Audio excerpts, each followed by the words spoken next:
Now the next factor that I'm going to discuss here is compression. What is compression? So let's write it, compression. An expansion. First of all, I'm going to discuss the compression. What does mean by compression? Which means that, for example, let me discuss it. This is a container. So when we apply pressure on this piston, the molecules move. But compression in liquid is, I guess, is not what I guess, but it's true that is insignificant. Why? But for example, let me take it. Let's see. This is a box or a container.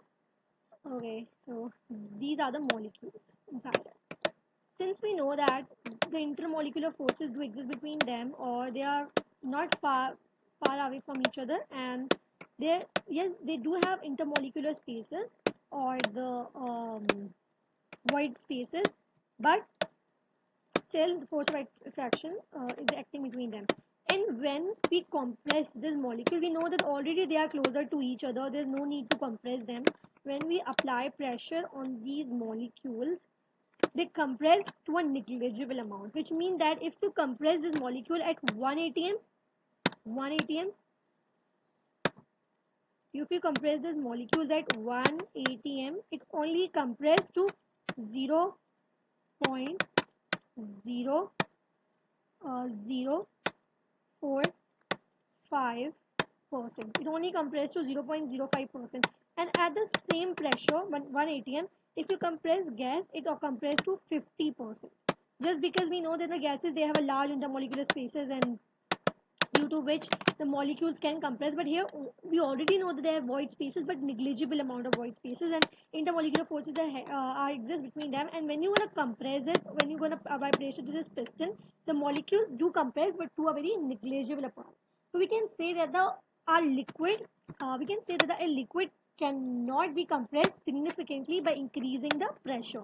Of course, compressibility means that compression or compressibility, we could say that by applying the volume decrease when we apply the pressure of 1 atm. This is definition of compressibility. What?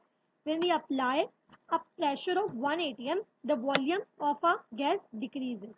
Okay, so this is basically compression. And we can say that because the molecules are already in close contact with each other, as you can see, so with one another, and by increasing the pressure of 1 to 2 atmospheric, it reduces the it reduces the volume. If you talk about, particularly if I'm talking about water, to only 0.0545%, whereas for gases for 50%, right?